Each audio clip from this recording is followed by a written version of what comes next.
A gente tem um certo preconceito em relação à filosofia, mais ou menos.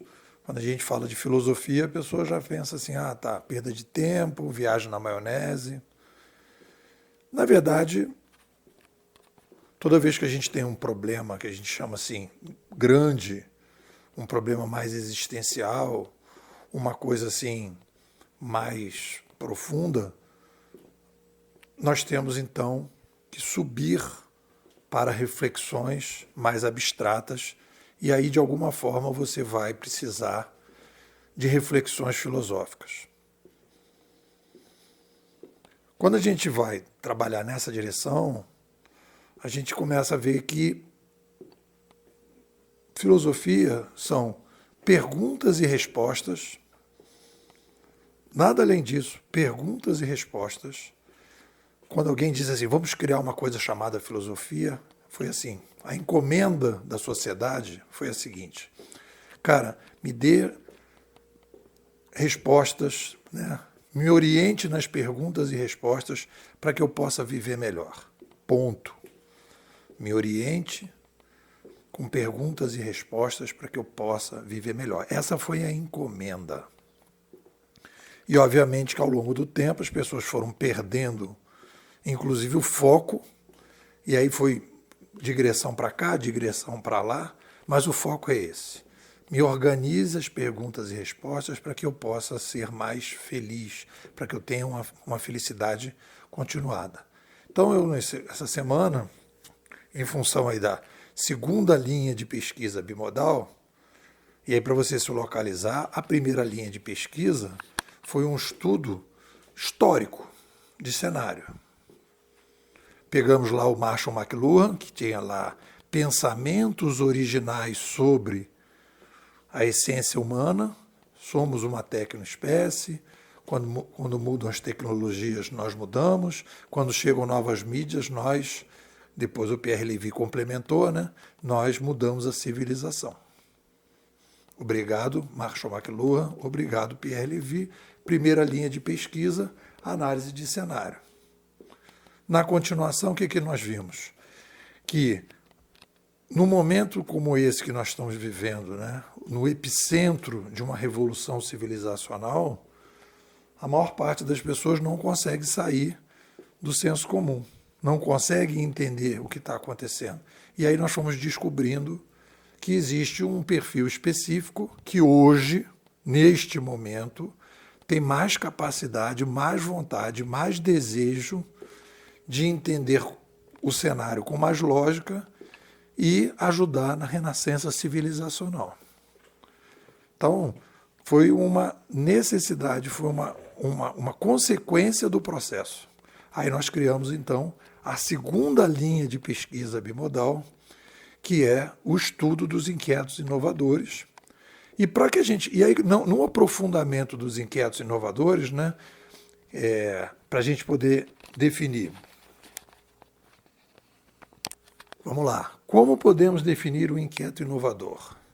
Como podemos identificá-lo? Como podemos ajudá-lo a transformar a sua alta taxa de inquietude em projetos originais? Essa é a segunda linha. Na primeira, quais foram as perguntas? Como podemos diagnosticar o novo mundo que estamos entrando? Como explicá-lo a partir dos padrões com fenômenos similares do passado? E como as pessoas e organizações podem atuar para lidar melhor com eles? Então, a primeira linha de pesquisa era uma linha que a gente não estava trabalhando para as pessoas, estávamos trabalhando de uma maneira geral para a gente construir o cenário. E aí, na hora que a gente vai apresentar o cenário para as pessoas, a gente começa a descobrir que tem gente que se interessa e tem curiosidade e quer ir fundo, e tem gente que simplesmente vê aquilo como se fosse um filme do Netflix. Aí a gente fala, peraí, quem são essas pessoas que se interessam? Aí descobre os tais inquietos inovadores.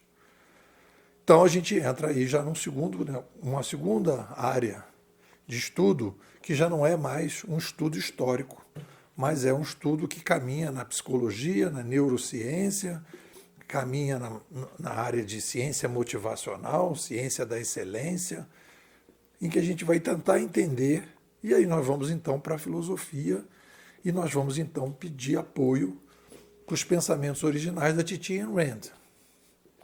Titi Ayn Rand, ela tem aí algumas contribuições importantes. A primeira, ela diz, para você poder fazer uma filosofia, para você poder ajudar as pessoas a ter uma vida melhor, a primeira coisa que você tem que ter é um sistema filosófico que organize as perguntas e respostas, inclusive ordenando as perguntas e respostas.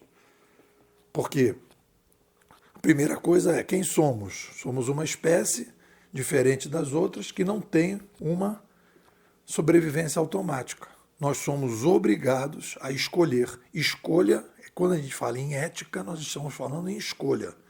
E nós precisamos escolher uma ética da existência para nos guiar. Então nós somos obrigados a fazer isso.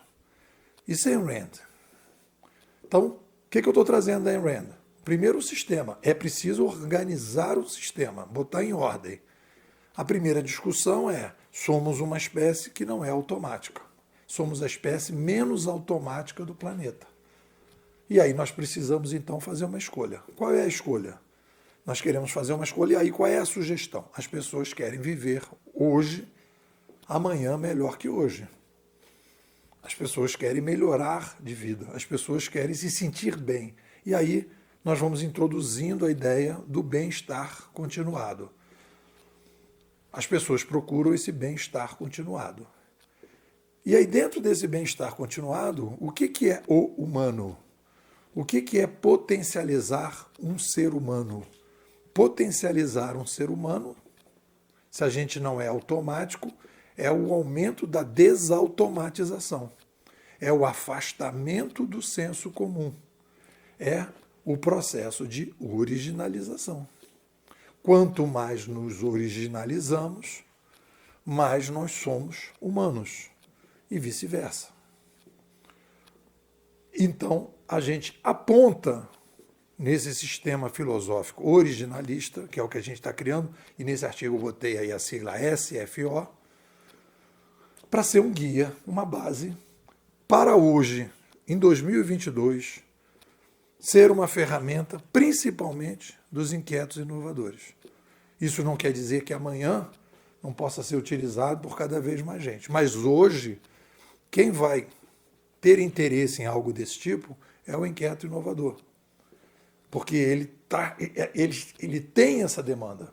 É aquele cara, é o early adopter, é aquela pessoa que quer, que ela não está satisfeita com as coisas que estão acontecendo, ela quer uma localização e ela precisa de uma estrutura, ela precisa de uma base, ela precisa trabalhar com isso. Então, a Jennifer me perguntou, fazendo o curso do MBKM, Jennifer Souza me perguntou, depois isso vai ajudar? Até que ponto impacta o indivíduo e o coletivo? Vai impactar a partir das experiências, das consequências de como a gente vai desenvolver esse processo. É isso. O que vocês dizem? Você é um cara que adora desafio, adora botar ordem no caos, tem uma lógica mais refinada, não está satisfeito aí com esse mimimi que está no mercado e você gostaria de ter uma visão diferente de cenário.